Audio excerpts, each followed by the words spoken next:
Okay, we call the meeting of the Committee of the Whole today, Tuesday, March 6th. Madam Clerk, would you please call the roll? Trustee Brewer. Here. Trustee Bernice. Trustee Jones. Here. Trustee Tate. Trustee Todd. Here. Trustee Zupa. Here. Okay, our first presenter is Mr. Charles Durham from Kane McKenna, and also Mr. Robert Vale. Is he available? Is he here? Okay. Well, you're going to be the one that we need to talk to mainly. And for everyone, Mr. Vale is the principal officer of Bernardi Securities. So he's here to explain to you what we're trying to get involved in, and explain to everyone the tax anticipation bond that we're trying to get from Bernardi Securities. Yeah, it's a notice.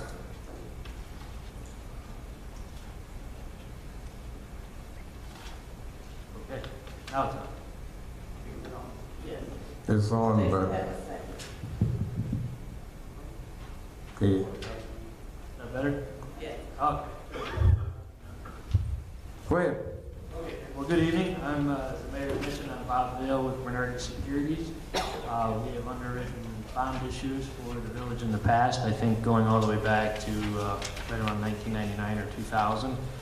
I'm here tonight to go through some of the items on the agenda in regards to tax anticipation warrants that the village is contemplating issuing. Some of the documents that you have in front of you in your packet are engagement documents for the various professional services for the warrants. Those being Kane McKenna, which is your municipal advisor, and that's Chuck Durham, who will be here shortly, I think in a few minutes. Also, our engagement documents as placement agent on the warrants, so that's the engagement with Bernardi Securities as placement agent. Also, the engagement documents for Ice Miller, which is the law firm that you'll be using as your bond counsel and your disclosure counsel. So those are the three engagement letters that would need approval for those parties to begin the process of issuing the warrants. Also in front of you is a draft of the ordinance. So the ordinance is set up as a parameters ordinance that lays out not to exceed numbers on the warrants. So not to exceed dollar amount, not to exceed interest rates. And then at the sale of the warrants, when the final terms of the warrants are actually negotiated with the bank, those numbers would then be replaced, those dummy numbers then would be replaced with the actual numbers. From a timing standpoint, what we're looking at is we just started drafting the documents, and we're looking at a timing for everything to wrap up by the end of March, very first part of April. So we're looking to lock in the interest rate on the warrant and get the purchaser on board, transfer the funds, get everything wrapped up here by the first part of April. With that, that's really kind of the 1,000-foot level on what the warrants are, and I'll let Chuck maybe do some additional commentary here on the warrants. He's your municipal advisor. We've been working with Chuck on the issue as well, and then I know Chuck's got some additional info in regard to the abatement ordinances he'll get into as well. But I think that's the next action item. All right, Chuck, welcome. I gave everybody kind of a little slower, given that you're I give everybody a real quick overview of the issue, the engagement documents in front of them, the ordinance, kind of the timing on where we're at, and with that, anything additional you'd like to add? Honestly, that sounds like just about covers it. We just want to perhaps add a couple of things. First of all, the timing of it, as Bob mentioned, is we're trying to get things accomplished for the village as soon as possible. The goal would be to accomplish the wall by the mid part of April.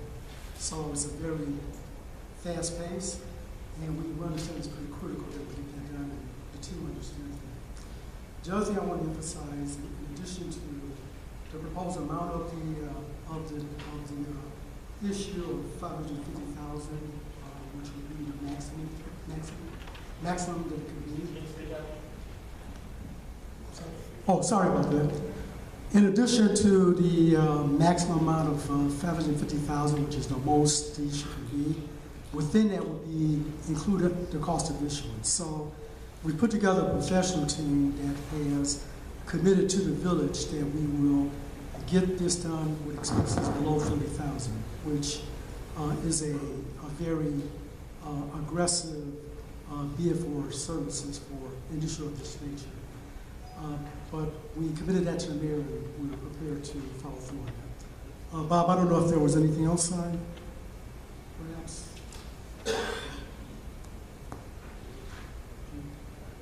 Is Bob? Okay. Bob mentioned, so we're here to ask the committee for a couple of things.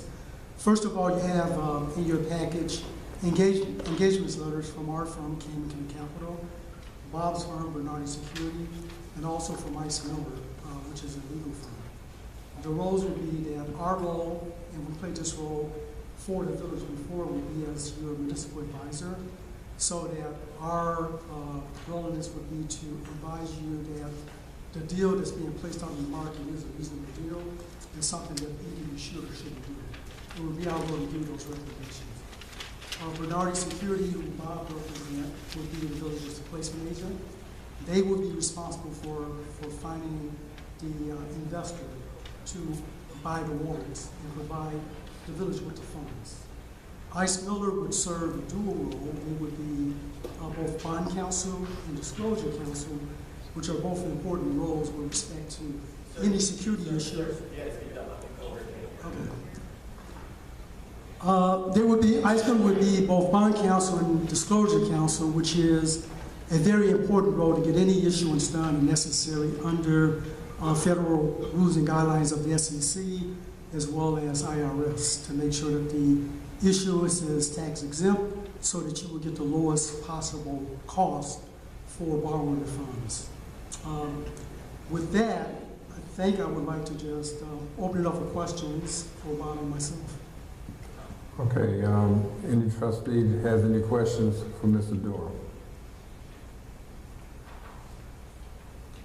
How many tranches? You got to get your mic. Tranches? Yeah, I saw that it's open to multiple series, so how many? Okay, it's we anticipate one tranche. So it's going to be one borrower. We'd like to have that flexibility in case something happens in the market, we have to bifurcate it, but we don't anticipate that happening. So it's going to be one borrower. So the going-in position is one for the entire amount, and only if you can't find someone with that level of interest would you break it up. To have that flexibility, but we do not expect that. Correct. What do we use to book that? You're using the general obligation of the village. You're using the good name of Sauk Village, promising the investor that you will pay it back. Number one. Number two, the other security is going to be a pledge of your tax revenues that come in tax levy year 2017, 2018. The investor will have a first claim on those in terms of repaying the debt. So, in essence, what you're doing, you're making an advance to yourself out of the next future tax levies, and you're going to pay back that advance out of the revenues that you receive in the future.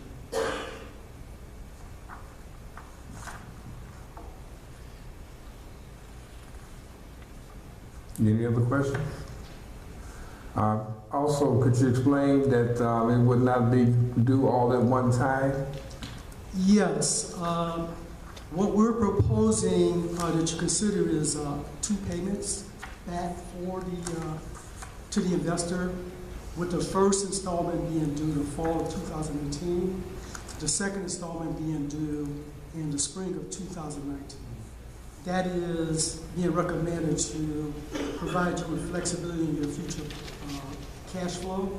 What we don't want to have happen is for you to borrow this amount of money, then when the fall comes, you have to turn around and pay it all back.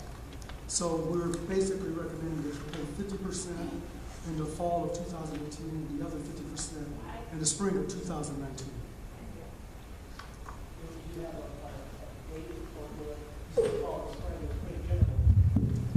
Yeah, let me be more specific. We would anticipate the first installment being paid back to the investor probably in August or September 2018, and the second installment being paid in March or April 2019. It coincides to when you have tax revenues coming in.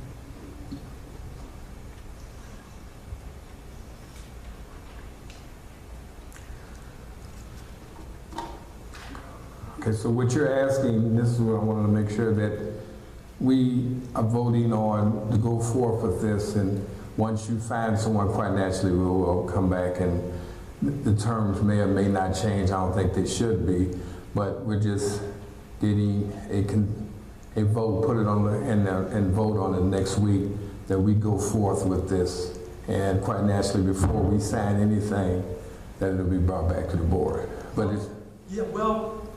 The way this particular ordinance is written, it would be written. It's being proposed in a manner that parameters are set. In other words, there are certain levels that it cannot exceed.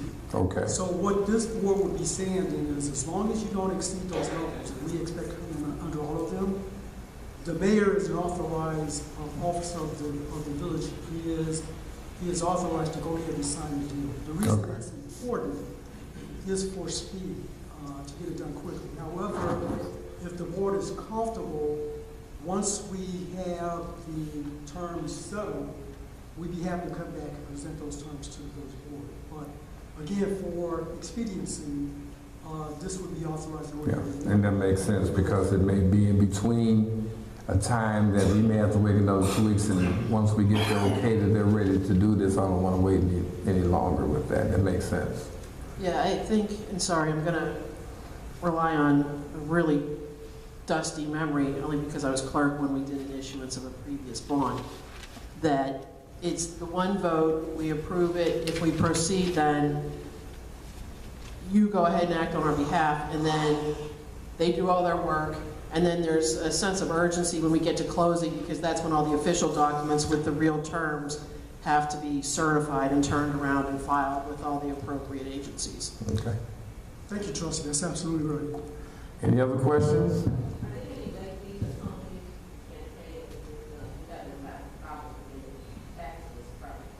Did everybody hear that? They can't hear you out there, Trustee. Yeah, I think the question was, would there be any late fees if, for whatever reason, if the payments were late or short?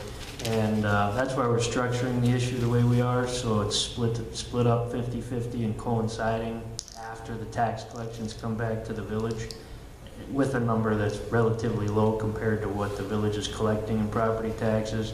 So there would need to be there would have to be a pretty large shortfall in tax revenues for that not to be made. But then if that did happen, then there would need to be, we would need to negotiate terms with the purchaser of those warrants and explain why that happened, and then we'd go down that path. But currently we don't expect that, and that's not part of the warrant issue up front. Okay. All right, then, thank you guys very much. So, Mr. Durham, I know you're going to be here for the next one. But, Mr. Vail, I really appreciate you coming out. We're going to put this on the ballot. I'm put it on the agenda next week to be voted on. You got my card? Yes, we do. Okay. Thank you so much, sir. Okay, Mr. Durham, you're up next to explain the abatement of the bonds that we have already. We do this every year. We did it last year, we do it every year to abate the bonds that we have with the money that we got from our TIFs. And without further ado, you can explain, or I'll give them a quick summary and then go from there. Thank you, Mayor. As the Mayor indicated, this is a duty that the village board performs each year. The village has outstanding several bond issues. The issues we're talking about tonight are primarily those bond issues that are associated with TIF number 2 and 3. The reason that is important is that those bond issues rely upon the tax increment financing that is raised by those 2 TIF districts. Each year, the proceeds from those TIF districts goes to a trustee, an amalgamated bank, who holds the funds on behalf of the village. The key to that is this. When the bonds were issued, the village agreed to put on the books at the county annual levies. The levies were intended as a promise to the investors that the village would raise the funds necessary to pay for debt service on each of the bond issues. In this case, the good news is that the village always intended to approve those levies so that those levies would not reach the taxpayers of Sauk Village. And the reason that's possible is because of what I just mentioned with respect to TIF 2 and 3, accumulating the funds necessary to pay the debt service of the bonds. So each year, in approximately November, the trustee does an accounting and issues a report. And based on that report, we know whether or not the village has sufficient funds on hand to pay debt service for these bonds or not. So this is really a good news item in that we're here tonight to confirm that the funds are on hand to pay the debt service. Therefore, we would recommend that you abate these 4 ordinances so that these levies do not reach the taxpayers of the village. And as we've done ever since these bonds have been in existence, we've been fortunate enough to take it from TIF, and we have to vote on that next week. That'll be something that we will have on the agenda also to abate these bonds. Right, and I'll just add that the reason we're here tonight is that the county has set a deadline of April 2nd to file these ordinances. So it is rather crucial that you pass them at your next meeting so that we can immediately file them with the county so we can make sure that these levies are canceled or abated. Are there any questions? Okay, Madam Clerk, that could also go on to next week's agenda. Mr. Durrell, thank you so very much, and we appreciate it, both you and Mr. Vail, and thank you also for, and Mr. Vail, thank you also for doing what you're doing as far as getting these bonds together for us. Appreciate that. Thank you. Sorry for me. Okay, next presenter is the Miller Cooper, Ms. Sharon, Susan Jones, okay. Ms. Susan Jones, I don't know, I've seen her many, many times, I don't know why I'm bad. She's here to explain the audit. Everyone got a copy of the audit. However, I have bounded copies now that, did anyone, I'll put it this way. I don't know if she's going over every single page, but I do have copies of the finished audit right here that I will pass around to all of the trustees now. This is your copy that you get from Miller Cooper. And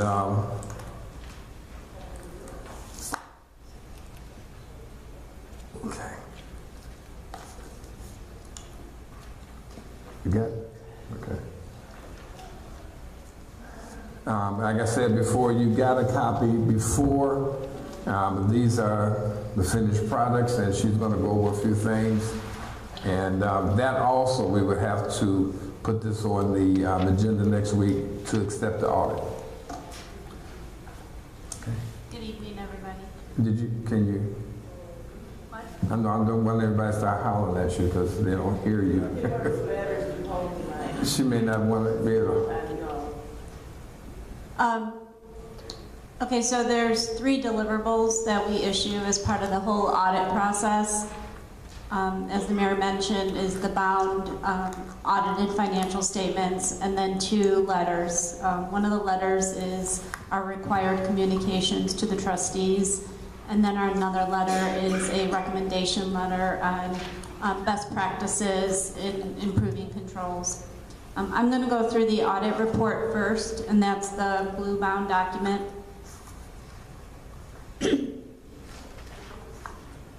And if you turn past the table of contents on page 1, and this goes on for pages 1 through 3, this is our audit opinion, which is referred to as an unmodified opinion or a clean opinion. It's the highest level of assurance the village can receive.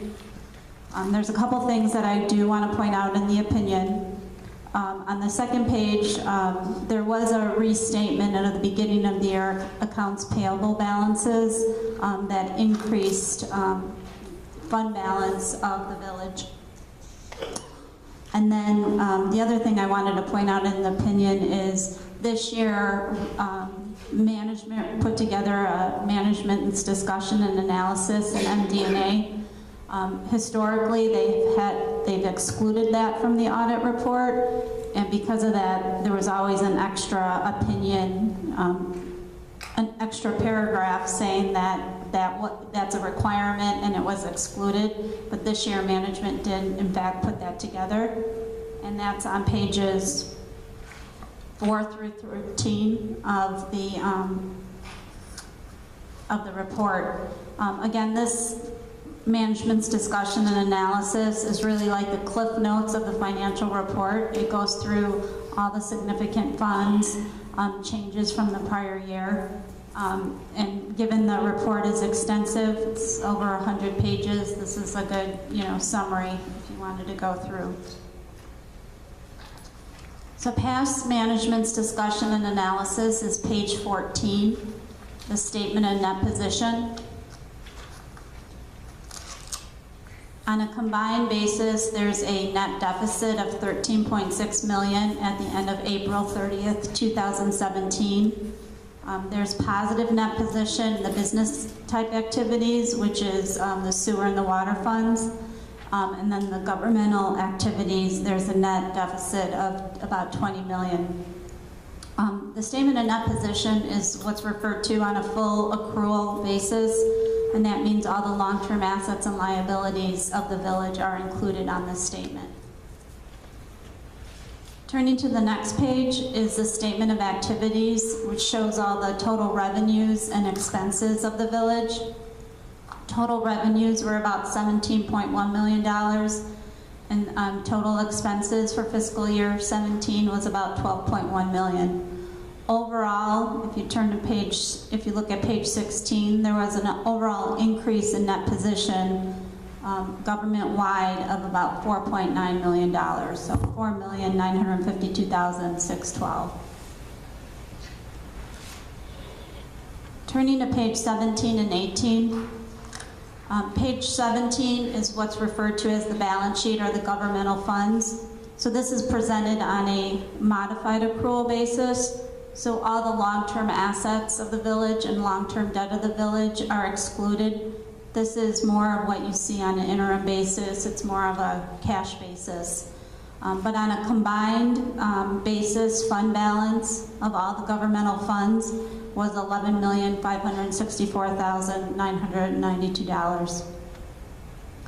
And page 18 is an informative reconciliation. It reconciles the balance sheet on a full accrual basis to the fund balance on a modified accrual basis. And you can see the biggest differences are that long-term assets, and so all the capital assets, all the infrastructure assets, and all the debt of the village. Turning to page 19 is the statement of revenues, expenditures, and changes in fund balance. So this is basically all the revenues that have come into the village during fiscal year 2017, offset by all the expenditures. and then any transfers in or transfers out.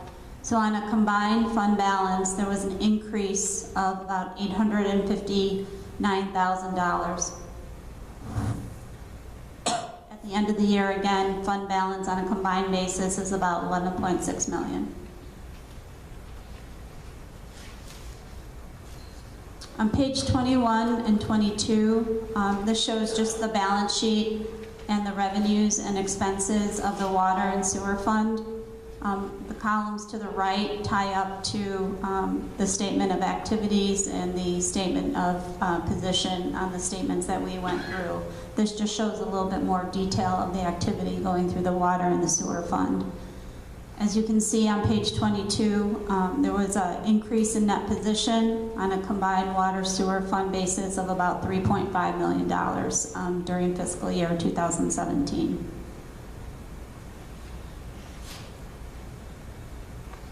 Page 23 and 24 is just the cash flow of the proprietary funds, again, the water and sewer funds. And then on page 25 and 26 shows more detail of the fiduciary funds, which basically is the pension trust funds, the fire, the assets and liabilities of the fire and the police pension funds. Total net position of the pension trust funds was about $5.5 million at the end of April 2017. On page 27 and 28, this is another index related to the footnotes of the financial statements. And so basically the footnotes to the financial statements takes each individual line item of all the financial statements that we just went through and gives you a little bit more detail. If you look on page 30, the footnotes to the financial statements is a lot of pages. It goes from page 30 all the way through 95. There were no significant new accounting policies adopted during the year, no significant changes in accounting policies. I just want to point out a couple of the footnotes just so you know where they're located. On page 54 and 55, note G, this just shows the all the capital assets of the village broken out between governmental activities, and then on page 55 is all the business type activities, so all the capital assets in the water and sewer fund. It shows what the beginning of the year balances were, and then all their activity to the end of the year. Turning to page 61. This is note K. This is a summary of all the long-term liabilities of the village.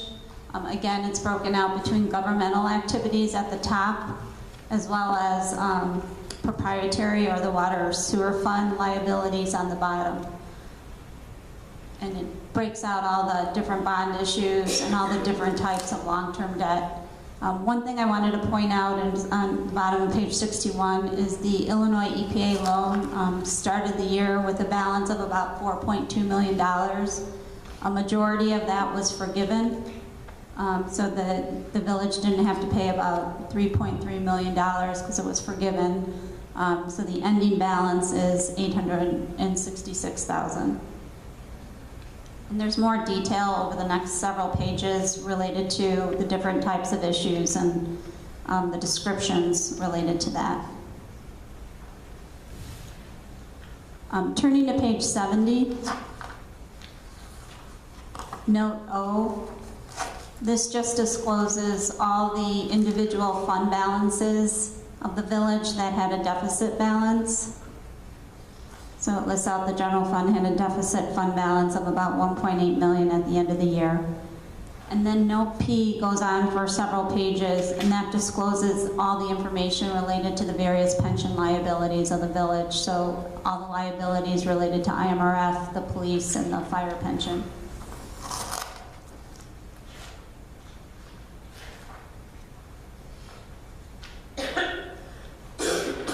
Turning to page 96.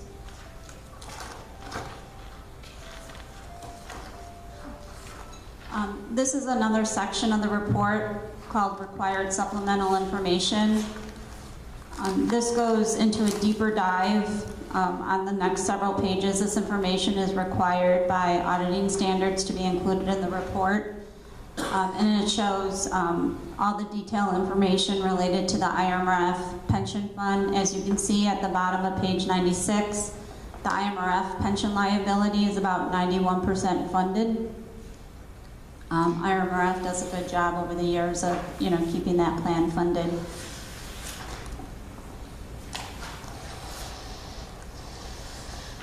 And then on page 104 is similar information for the police pension fund. And you can see that pension liability is about 35% funded.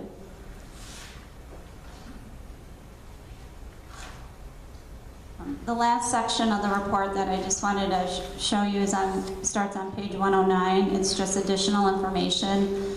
It goes through each of the major funds of the village, and it shows what the original budget was, what was actually incurred during the year, and then the variances. So if you wanted any more detailed information on the revenues that are coming in or the expenditures by fund, you could look at these back pages.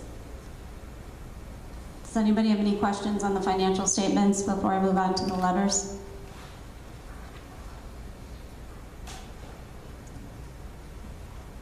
Can you go back to page 62? These are long-term debts, these refer to bonds.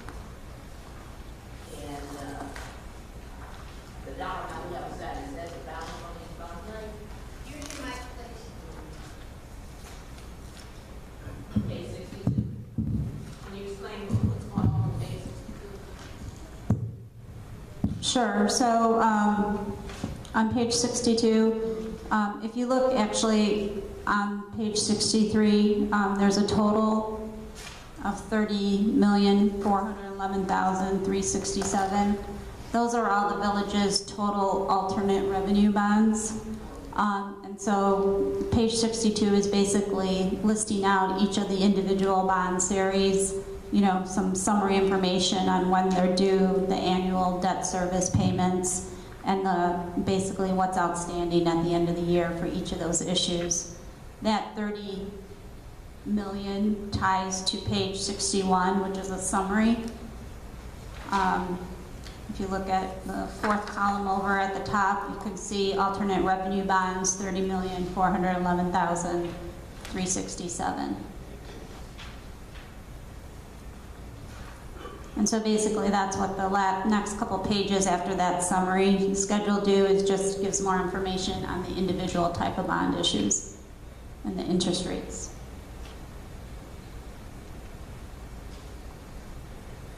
Any other questions?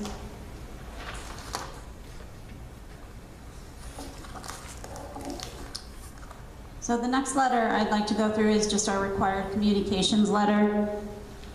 That starts out in bold, our responsibility under auditing standards generally accepted in the United States of America. We executed our audit in accordance with generally accepted auditing standards. We issue an opinion on the reasonableness of the financial statements. Although during our planning and execution of our audit procedures, we do consider the village's internal controls. We don't issue a separate opinion on the village's internal controls. But based on our understanding of internal controls, we did identify some material weaknesses and significant deficiencies that are reported in our other letter. Turning to the next page, our firm is independent of the village. All significant accounting policies have been disclosed in the notes to the financial statements.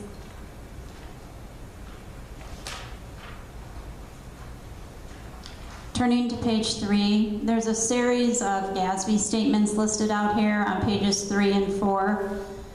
They're going to have to be implemented by the village over the next series of 2 to 4 or 5 years. We'll work with management to make sure they're properly implemented. None of them are expected to have a significant impact. It's just more disclosures. The one thing that will change next year is GASB 75, where the unfunded OPEB liabilities, so the healthcare liabilities will be reported in the statement of net position, similar to how the pension liabilities had to be recorded into the statement of net position a few years ago. Turning to page 4, significant accounting estimates. We review all of management's methodologies related to all the significant accounting estimates that impact the financial statements, many of them being related to the assumptions going into the pension liabilities, and we find all those methodologies to be reasonable. The audit did take a longer than expected. We were waiting for the audit of the police pension fund, as well as just waiting for schedules from management with regard to reconciliations and things like that. But management, we've already talked to them, and they're putting in a plan in place so we can accelerate the timing of the audit for fiscal year 18. On page 5 and 6, we are required to document any differences that we identified that were not recorded in the financial statements. There are some minor differences that we identified here that we concur with management are immaterial to the net position of each of the particular major funds. The most significant being there's a self-insurance retention of $50,000 that should have been accrued in the financial statements, as well as some unreconciled cash allocation across funds, but they're immaterially and individual. Turning to page 7, kind of in that middle section, we talk about we recorded over 60 audit adjustments in conjunction with those identified by management during the audit, as well as ourselves.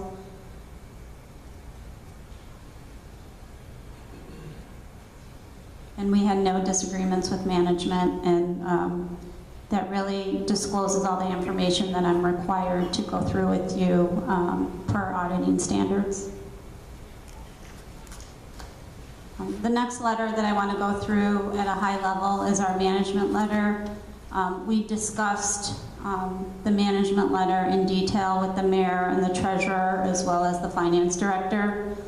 So overall, at a high level, we identified a couple material weaknesses. As I mentioned, there were several audit adjustments made during the audit, and that's primarily a result of a lot of the account balances weren't reconciled during the year on a timely basis, and when we came out to audit, they weren't reconciled. So on page 2, there's kind of a detailed bullet list of things that management's going to work on putting in place during the course of fiscal year 2018. So it's all the significant account balances are reconciled when we come into audit this year.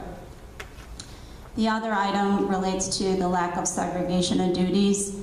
We're required by auditing standards to inform the trustees if there's a lack of segregation of duties. So ideally, you want anyone that has access to the cash or bank statements not to also have the ability to record things in the general ledger. It's not uncommon for an entity, whether it be a not-for-profit, a government entity, a commercial entity, with the limited resources and the number of people in the finance department to have segregation of duties issues, but we're just required to disclose it. And as long as there's checks and balances and appropriate compensating controls, you could kind of reduce the risks associated with those segregation of duties. Currently, we have this as a material weakness because there's not a lot of compensating and controls in place currently. But that could be reduced down if there's budget to actual procedures done, people are reviewing reconciliations and that kind of thing. But the most significant things that I just want to touch upon is just because the finance director has access to a lot of, preparing a lot of the journal entries, recording a lot of information in the general ledger, he really shouldn't be an authorized signer, or there should be like a dual check signing policy to put a check and balance on that.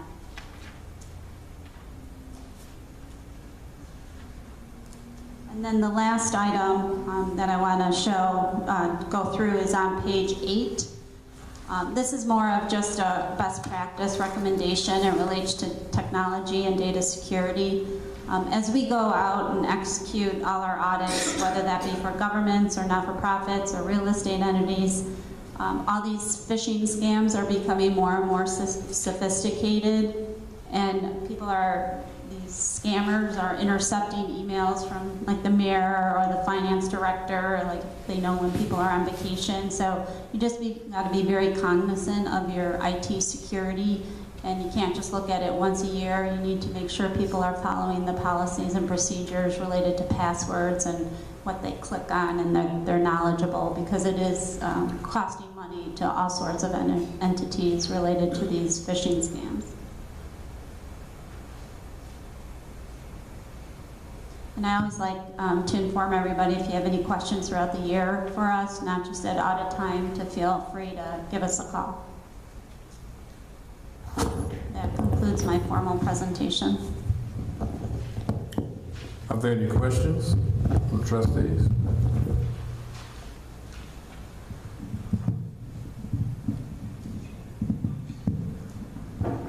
I just have a comment, maybe more of a question for you, Mayor. Under the management letter where all these findings are, I keep seeing repeat from prior year over and over and over. So I obviously very concerned. Do you have any idea how long some of these have been recurring issues? I can only say years. This is the 2017 year. In other words, this is the last fiscal year. And we've put some of these things to rest, so next year you will probably see over half of this cut, because some of the things that she was telling us as far as the ability for someone to, we've done that. We've changed of how we're going to, and how the checks are signed. Not only that, who can sign off. And the finance director now is an emergency only. We have a treasurer now that we have, and that would be the third person, so it's not needed. And some of the other things that were put in during this period of going over the audit and doing the audit period, there was a lot of things that weren't reconciled that we put into place now.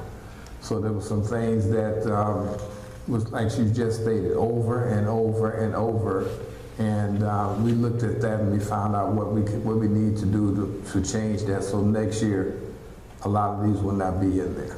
Okay, so I'm going to continue my comments, if I may, please. Taking from my own background and having participated in multiple audits, we would have an action plan that would generally be a spreadsheet that would show the finding, the severability of it, how serious the finding was, and we would update that spreadsheet with, plan of action, due dates, and follow up on each and every one of those. So for these 27 items that have been highlighted, I would love to see, if it hasn't already been started, that either the treasurer or the finance director start such a spreadsheet so that we can maybe once a month as a board receive an update from them on progress on each and every one of these items. And that is going to happen. As a matter of fact, that was one of the reasons why I did what I did as far as the treasurer, to get her more involved, so we can have, so they can have that available for all the trustees, that they can see what's going on. The reports are going to be out. I think they're already in the process of doing that, so you can see where your financials are each and every month, not just accounts payable when it comes out, but we're going to each department head to make sure that we are on target, and if not, why? Well, I'm not even necessarily talking about the financials, I'm talking about these findings.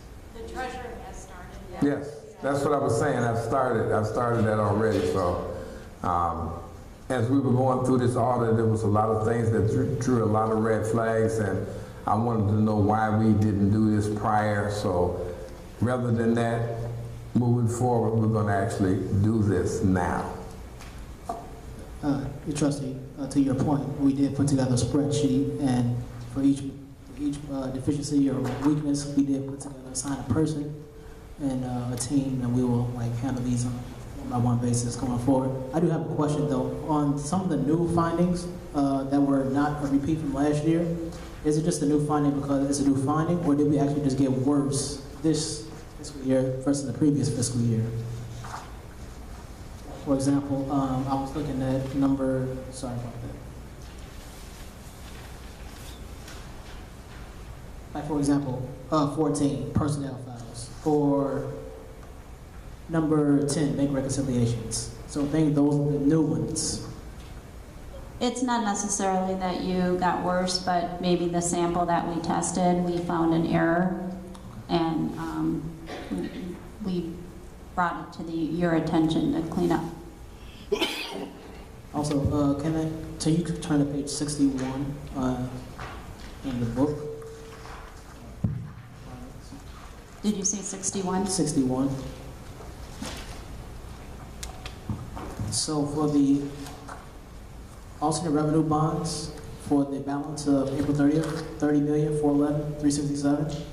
And then if you turn to the next page, 63,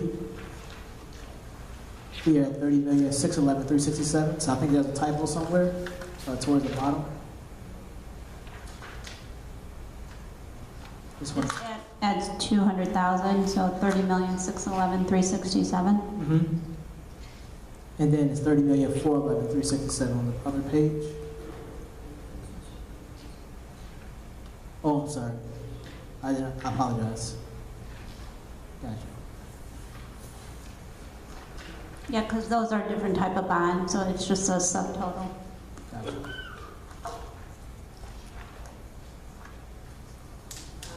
Yep, you want to take the mic? You know, I think one of the problems that we were having, that we didn't have a day-to-day reconciliation person that would, you know, address issues like, you know, if this person has been paid or something like that, or either to recommend that some of the customers on the agent report be reduced because we know we're not going to get any money from them. So would it behoove us to hire a person that does reconciliations on a day-to-day basis, especially with the garbage and the water bill? With regard to accounts receivable reconciliation? Yes. Mm-hmm. Well, not only that, well, when the garbage company sends in billing, you know, they might not ask for everything they're entitled to, and then we might not pay. So, you know, those sort of things. Any kind of, you know, on a daily basis, any kind of cash that comes in on a daily basis, that should be reconciled on a daily basis, but just overall, like monthly balances don't have to be reconciled on a daily basis unless the volume of activity is so enormous in 1 month that you feel you need to break it into, you know, multiple touches during the month. So you're saying we don't need a person that do day-to-day reconciliation? I don't know enough about the process to say either way, yes or no, right now. I don't know how much entails and specifically what reconciliations you're referring to. Garbage, water, MFT funds. So any cash that's coming in, like actual cash, not just going through the bank, you should reconcile that cash every day, like physical cash. But like bank reconciliations and things like that could be done on a monthly basis. Any other questions? Susan, thank you so very much. Thank you. Madam Clerk, we can put that on to be voted on, and those, and like she's just stated, if there's any trustee that has any other questions throughout the year about something, I'm sure she'll try to answer as many as she possibly can. Thank you so much.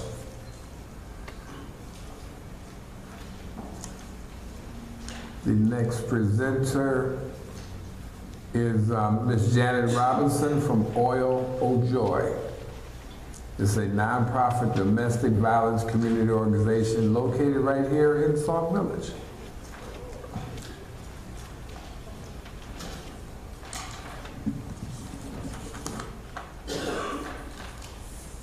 Good evening, everyone. Thank you for having me out this evening. Good evening.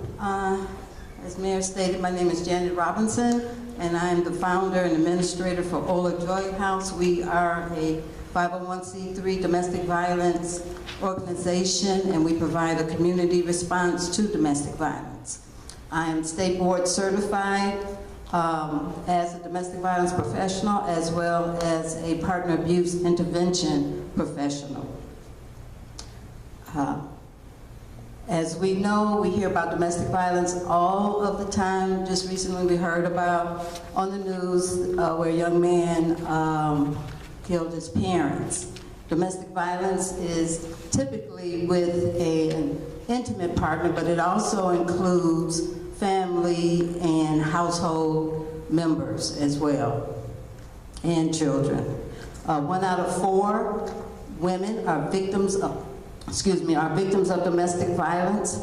And to give you a definition of domestic violence, it is a pattern of abusive behaviors, including physical, emotional, economic, coercion, threats, using children. And it is, the core of it is power control. It is someone using power tactics to control another person.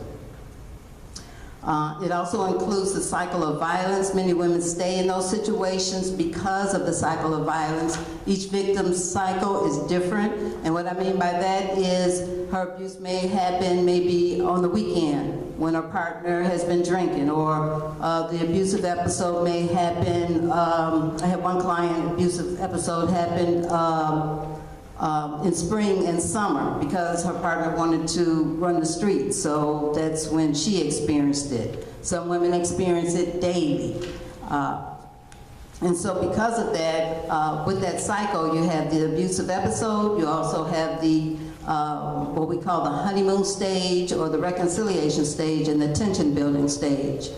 After an abusive episode, most abusive partners will come back and say, I'm sorry, I didn't mean to do it, you know, I love you, I'll go to counseling. And that is the stage I tell most women is the most dangerous for them because it gives them a false hope that the relationship will be okay. They think that their partner, this is how he is, all loving, but they really don't understand that the real partner is the abusive partner.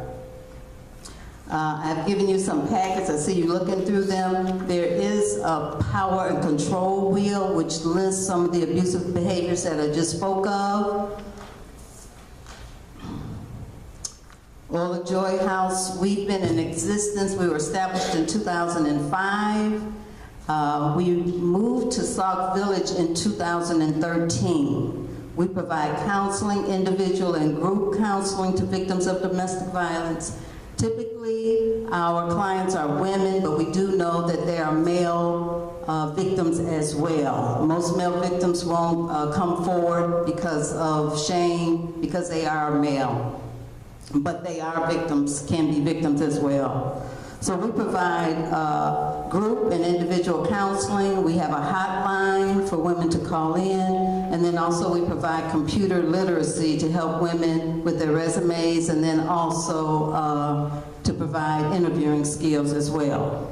We are not a shelter because of the location, but again, we do provide these services. And currently, we're not operating out of the building. We're operating mobile, going to communities, events, libraries to meet with the women because we do need repairs.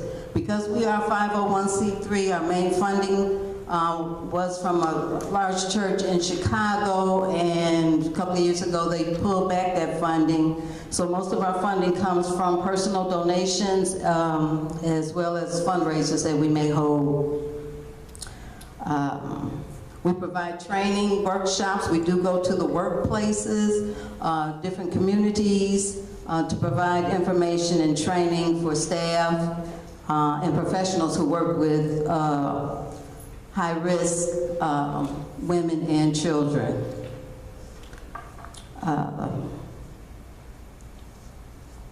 We are in the village. We're glad to be in Sauk Village.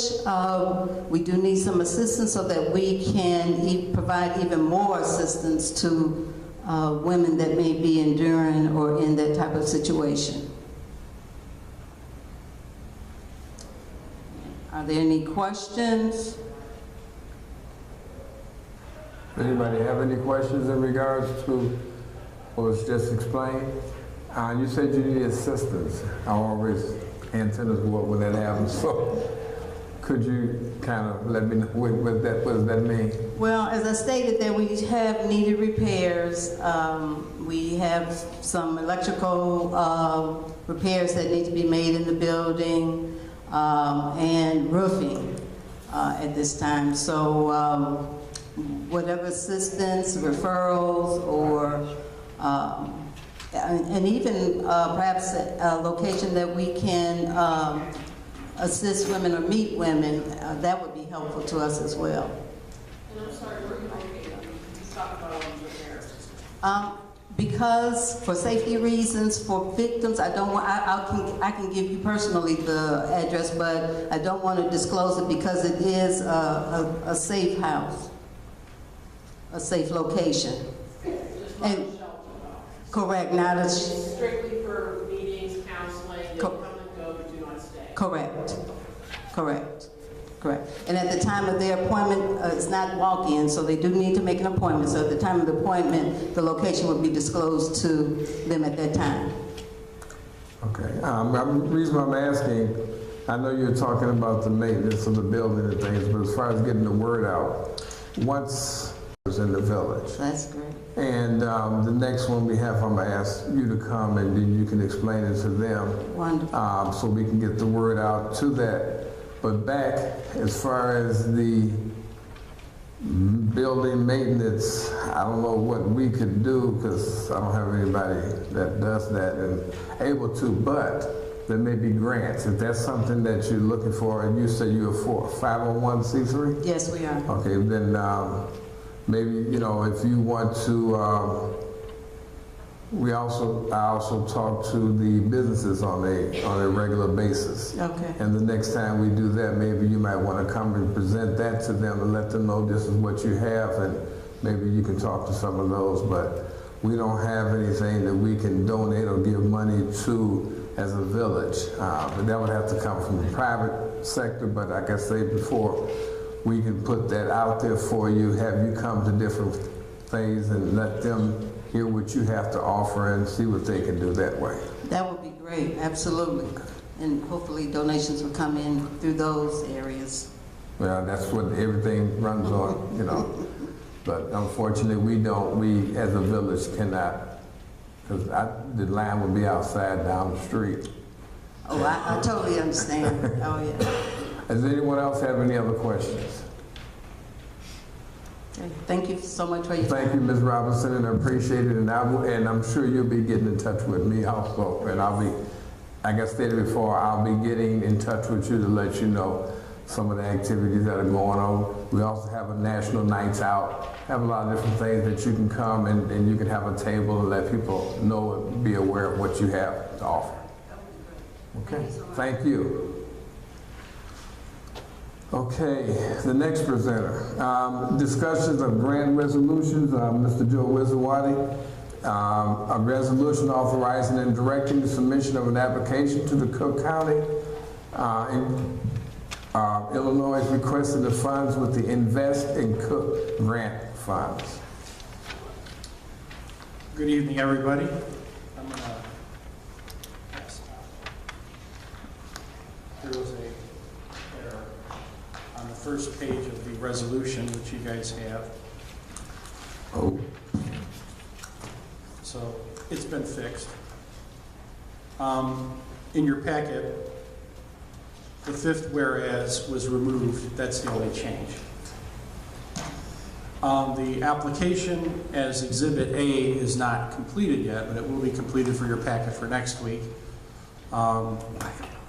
We've kind of got this put in our lap in terms of, you know, finding a project that is essentially shovel-ready for the Invest in Cook grant. So Just to give you a little background, we had discussions with President Preckwinkle's office, her staff, about getting some money for the Logistics Center. Particularly what we're looking for is expanding the CN Railroad spur into the Logistics Center Park on the east side of Mark Collins Drive. Well, moving rail is like moving heaven and earth, so obviously reaching out to Cook County is a good thing. They have agreed to fund the engineering portion on a high level in order to kind of get us to a sketch plan, if you will, of how the rail would look if it's all laid out. In addition, the village owns a parcel of land there, and they've agreed to fund soil borings, which would cost about 10 grand, and a phase 1 environmental study on that land as well. That's probably an additional $7,500. So it's a nice little, bit of money that the village, we're not going to get, but Cook County's paying for this for the village. So that was a good thing. We also have a conference call with Maria from President Preckwinkle's office. She is the head of the economic development segment of her staff. So we're going to be discussing with her getting grant funding, doing a joint grant application with Cook County for Illinois Department of Transportation funds. So I asked Jim Zarnick to join me on that call as well. So that's something that's coming up. But what you're going to be acting on next week is a resolution that just authorizes us to apply for the Invest in Cook grant for the next phase. There's like 8.5 million that's available under the Invest in Cook. So we're going to be applying for approximately $450,000 for additional engineering, which would be kind of phase 2 of a 4-phased part for the Logistics Center. So are there any questions on that?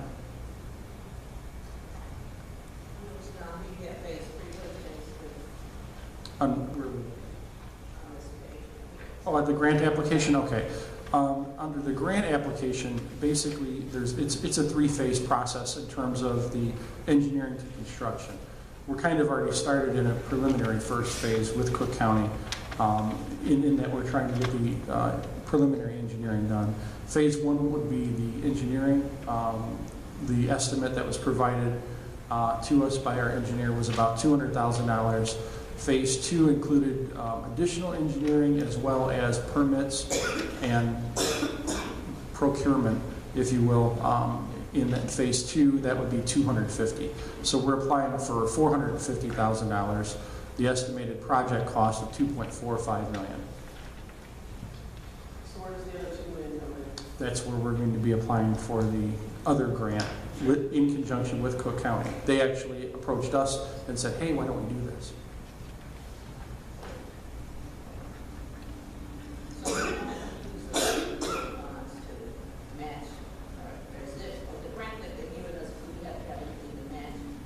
No. Under the Invest in Cook guidelines, you're not required to have any match. However, Cook County's already given us essentially $45,000, so it's 10%. So I'm considering that part of our match, that they've already funded this. So why don't you give us more so we can complete the process, basically.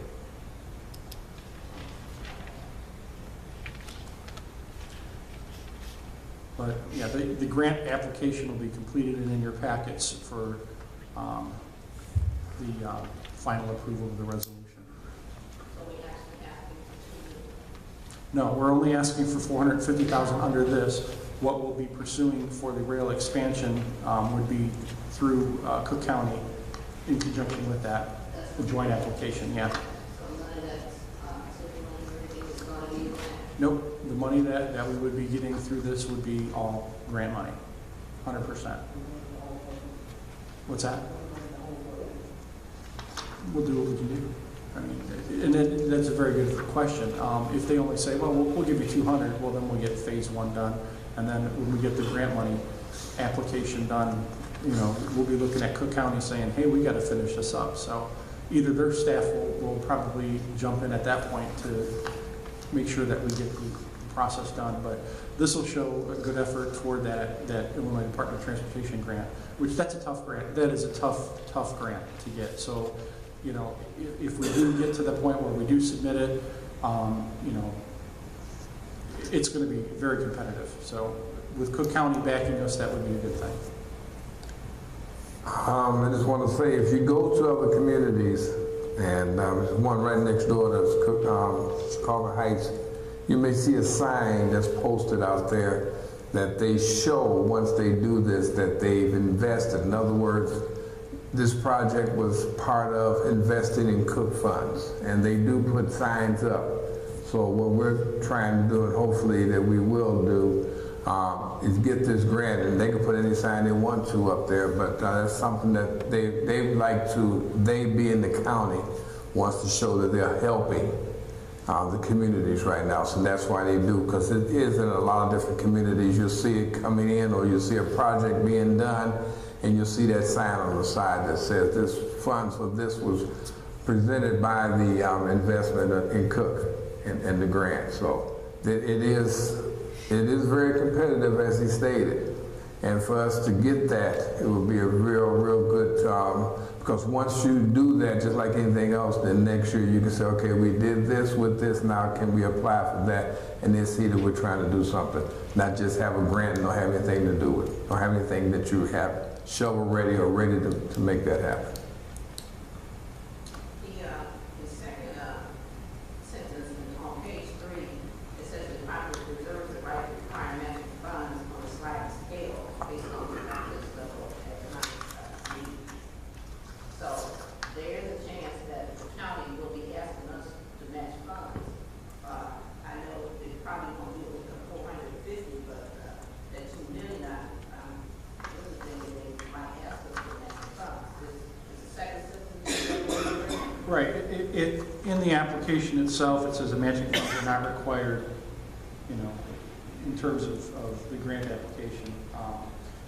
The fact that the county has already given us essentially $45,000 essentially would be a match for that. Well, I'm talking about $2 million. Oh, as far as the $2 million, the $450,000 would be essentially the village's matching portion, although it's been put up into the whole process. That's how we'd probably submit the grant, is that we're going to put this money up if you give us this money. So that's why Cook County came to us and recommended the joint application. So they really give us all money. Isn't that wonderful? Well, Well, it is all money. if they're willing to put up the money and, you know, and give it to us, then I'm willing to take it. You know. I mean, take it. Well, that's the nice thing about grants. Yeah.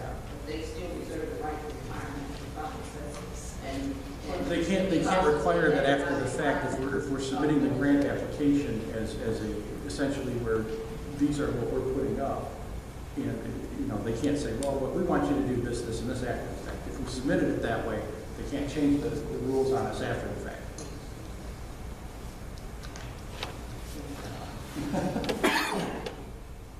That's just to apply for the grant, though. It doesn't guarantee we're gonna get it. Exactly. It's just we're applying.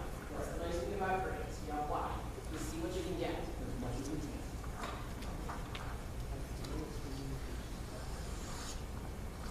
can. Any other questions? Okay, Madam Clerk, again, put this on there to go forth with this Thank and you very much. apply for this grant. Okay, the next one is something that we've done every year. This is the Community Development Block Grant, CDBG. Money we're applying for this year, and the area that we're looking for would be quite naturally be next year, because right now we're going to use the money that we got from MFT and CDBG and everywhere else we can get money for to do 223rd Street from Torrance Avenue to Cornell, and then Cornell to Sauk Trail. So that hopefully will be started sometime in the summer. I'm not exactly when, but it will be. So right now we're looking at next year. And what we're going to apply for is certain portions, depending on and I'm gonna say this again, depending on how much money we get, 223rd Street, I think it would be from Shirley to Paxton and then 222nd Place. Anyone that's gone down that area, you can see, and that's what we're trying to apply for monies in the amount of $400,000 to repair that. And, you know, quite naturally, if we get that, we can add that with our MFT motor fuel tax to try to, if there's any cost overruns. But every year we have to have something, and we apply every year. So this year we'll be applying for 2018 to get the money to secure that area. There's been a couple of times that we applied for grants when I was CDBG, when I was trustee, and a lot of times they refuse it, but this time I'm gonna keep at it. I'm not gonna just take no for an answer. We're gonna keep reapplying until we get it, because quite naturally we need it. So this is something, like I said, we did it last year for that particular area, so we're going for this particular area this year, and we're using that to apply. Are there any questions on that? Okay. We'll have a resolution typed up so we can apply for this with our CDBG. All right, any next item, public comment? I'm sorry, does that go next Tuesday? Yes, it goes on next Tuesday agenda so we can apply for it, yes. I'm sorry, yes, I asked Madam Clerk to, okay. I just want to ask the gentleman, out of curiosity, you know, both of these are resolutions. Why is there a difference between, you know, why is the format a little different? You know? Well, right now, you talk, which ones are you talking about? The one for Shirley, and then we have the one for the Vietnam grant. Okay, one was just to show you what it'll be. When you vote on it, you'll get the actual resolution. And the other one was just put in that format. And like I stated before, you'll have that ahead of time before you vote. It's just that this one was not put in like that, but they're the same. They're going to be resolutions. Pardon me? Go ahead, Madam Clerk. Thank you. Just out of curiosity. What happens is different groups develop the resolutions and send them to us. The one that does not, that's very plain, that was sent at the very end of the day. And so I just copied it. But by the time it's actually signed off on and certified, it will be, no, resolutions generally look like that with the logo. Ordinances have the logo. Resolutions do not. That's how you know the difference. So by the time all of it is finished, they will both have a cover letter on them. The ordinances will only have the logo. The resolutions will not. Okay, but the cover page still has to go, not only on those, but if you look at the other ones that Kane and McKenna sent, they're different from what we usually have as well. So, I give you the content now and work on making it so that it's comfortable to everything else that's in our files. Thank you. Thank you. Okay, public comment. All questions and comments will be directed to the mayor. Each speaker may comment on any matter pertaining to the business of Sauk Village. Each speaker is allowed to speak up to 3 minutes and may not engage in debate. Please give us your name when you step up to the mic.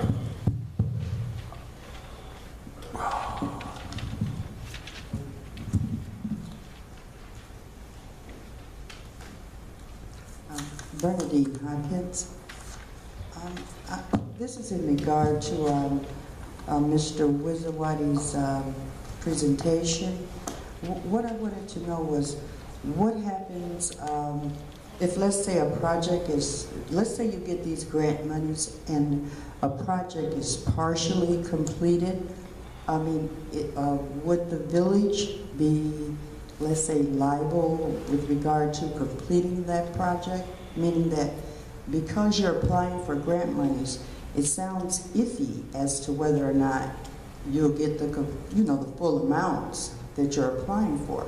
Now, if you don't have enough to complete this project, does that fall back on the village residents, or, does that fall back on us in some way? That was one of my questions. Well,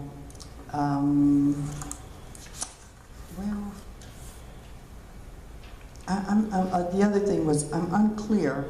The numbers seem to kept changing. I thought at one point you were saying 45,000, and then it was 450,000. I kind of got a little confused about the numbers with regard to these grant applications. So could you help me with that?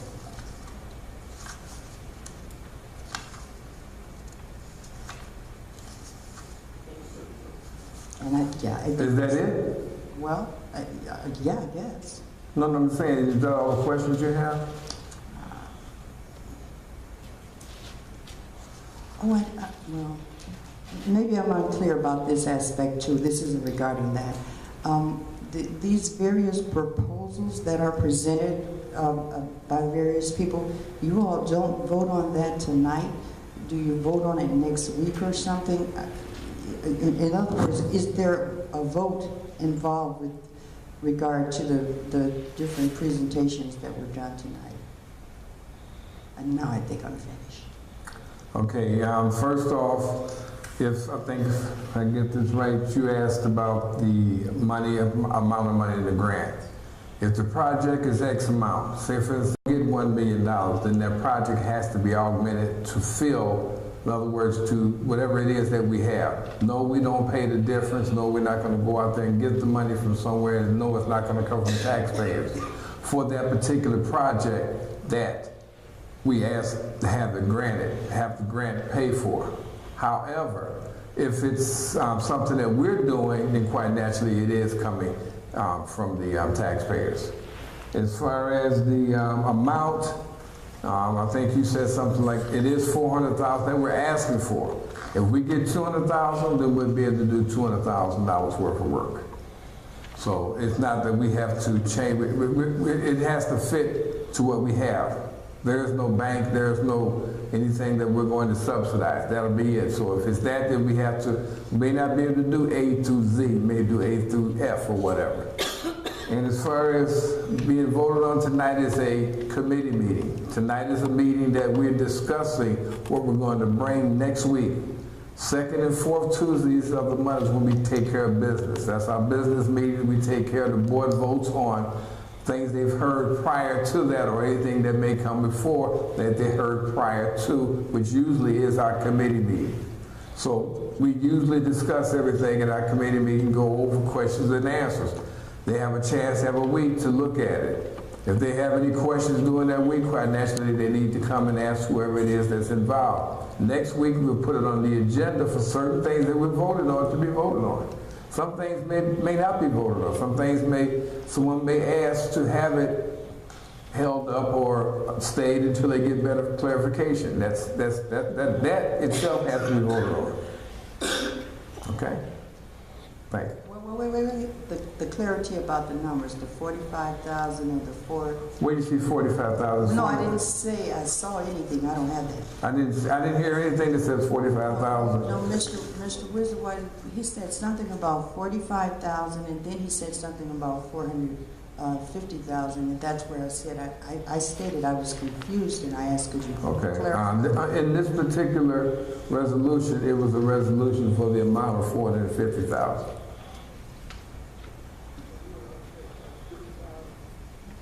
Thank you. All right, thank you. Next, anyone? Natron Williams, Sauk Village. I just want to bring to the board's attention the entrance on the west side of Village Hall, the entrance, the doors, the handicap button is not working, and those doors can be mighty heavy.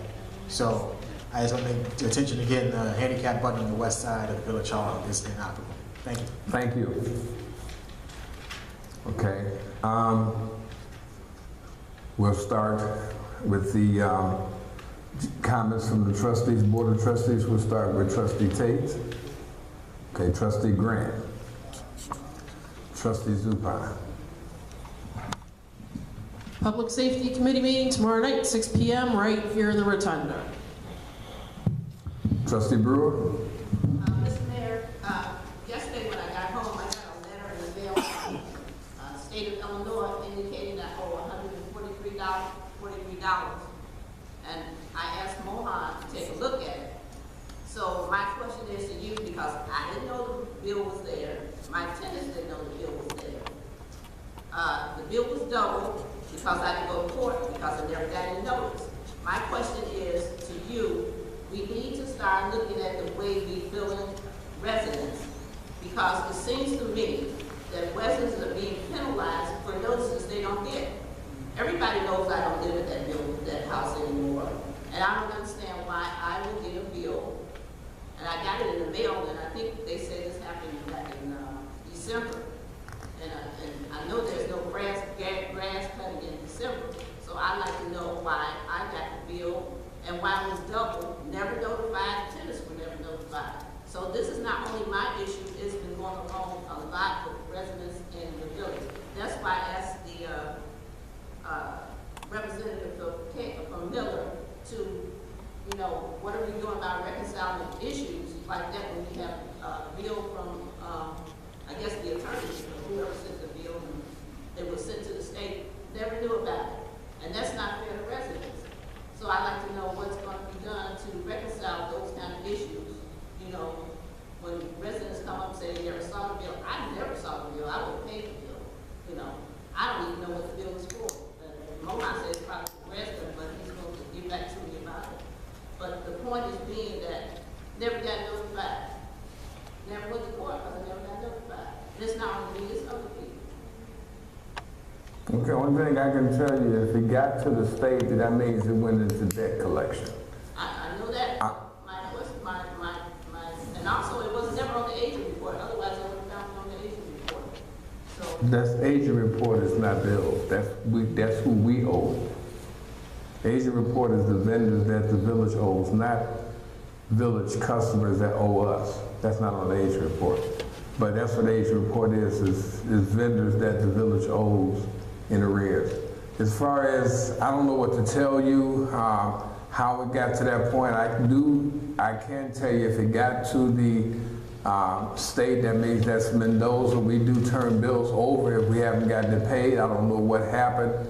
I'm sure that if you was here yesterday, I'm sure you just didn't stop with Mohan. You should ask what the bill was, what's the number of the ticket, and then they can research that, and they can basically tell you when you got that ticket, and then you can go from there. So, but if it got to the State Department, then that's Mendoza's department, which that's what she does. We turn things over at that time, but not just we, the village has done that for, I think, 4 years now. So obviously that's been a matter, so not just don't stop with Mohan, find out where that ticket generated and how it was generated. I don't know if he would be able to tell you. If it's a grass ticket, then someone should be able to let you know. Probably Sherry, she's in charge of code. So if that was a code ticket, then it would be, but I don't know what to tell you, that part of it, why you didn't and what happened. I just know that when it got to that point, that's because it was turned over to the state by the village. So yes, you can, I would definitely try to start with Sherry to find out where it came from, how it was originated. And if you can't get a ticket number, like you said, you didn't get anything in the mail, so I don't know what to say, but that would be the place I would start at. The question, the concern that I'm bringing up is the process of how property owners are notified when there's a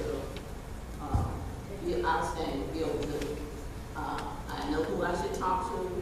Oh, okay. And it's not on the agent report, it should be on receivable. Somebody should have said that my name's on receivable or something. But the process,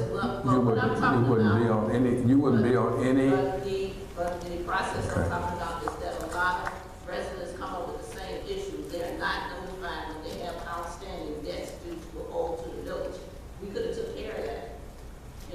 we have to find some kind of way, a new process of interacting with residents and letting them know how, I mean, that's just like shaking down residents for extra $50. So we need to do something about that. I want to know, what kind of things. This is not a brand new issue. This has been going, okay, but you make it sound like it's new. There is no revenue, no anything that the village, that we would get as far as knowing, unless you ask for. There's no agent report, there's no revenue report for individual bills. Individual bills are just what they are. They send notices out. If they don't respond to the notices, then they go to the next step. So you're saying that it should be something.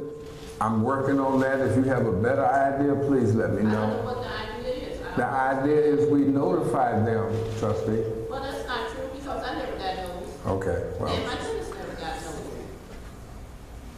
So I want to know what is the procedure. I'm not the only one.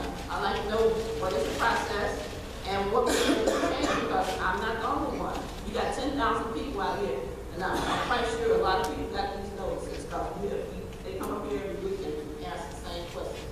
Why do you charge me double for something I never got a notice for? That's not fair to residents. That's the end of my comment. trustee Todd. Thank you, Mr. Mayor. We're going to cancel our meeting this week, the Ordinance Review Committee. We'll cancel it for the 8th. We've rescheduled it for March 15th, 6:30 p.m. here at the Rotundo. Thank you. That's my report. Thank you. Trustee Jones? This month's open gym will be canceled due to the Easter egg hunters on that day. And the 30th is Good Friday. That will be the stuffing of the Easter eggs and decorating. Anyone want to volunteer to show up 10 o'clock a.m. at the community center. 31st is the Easter egg hunt. That's 12 noon sharp. 12 noon sharp. Open gym this month, prior open gym was a very good turnout. We actually had a couple past college basketball players playing with some of the kids, helping out with some of the techniques and everything. So we had a pretty good turnout. And we're also working on, I got a female coach. This is just some preliminary. We're working on a girls basketball enrichment program. So that's something to look forward to coming up soon. And that's it. Thank you. I just wanted to inform everyone that, well, first of all, I went downtown last week. There was a meeting at the Cook County Board of Commissioners about the tax deferment for 6, 7, and 8B classifications, and they're trying to make it hard to actually apply for anyone that has, or any person that we give a class 6, 7, or 8B to. They're making it also harder for them to get that classification through the Cook County, and it's really affecting a lot of the south suburbs. So with that being said, they feel that they're losing out, or they feel that it's not going to hurt the businesses if they assess this to the businesses that are receiving the 6, 7, and 8. So that was an all-day process with them. So with that being said, tomorrow, a number of Cook County commissioners are coming out to the south suburbs. And I'll be there with a lot of the mayors. We were downtown, there was 26 mayors that actually spoke at the Cook County Board. Tomorrow there was some commissioners that felt that we asked them to come out and see for themselves how this will impact our ability to do business with people that are trying, because we're right next door to Indiana. If we don't have anything to compete with them, we can't get the businesses. So tomorrow morning, it's going to be a busload of the elected officials. If anybody would like to come go, it'll be at 10 o'clock. I'll be meeting.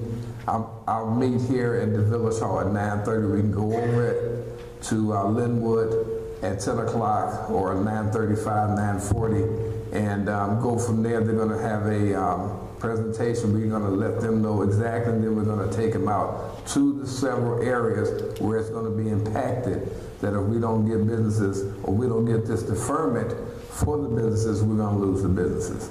So therefore, so if any of the trustees would like to go, meet here tomorrow morning at 9:30, and we can go from there. So I just wanted to let everybody know that. That being said, I'll ask for a motion to adjourn. It was moved by Trustee Brewer, second by Trustee Todd. Any questions? All in favor? Aye. Opposed? Motion carried. Thank you very much.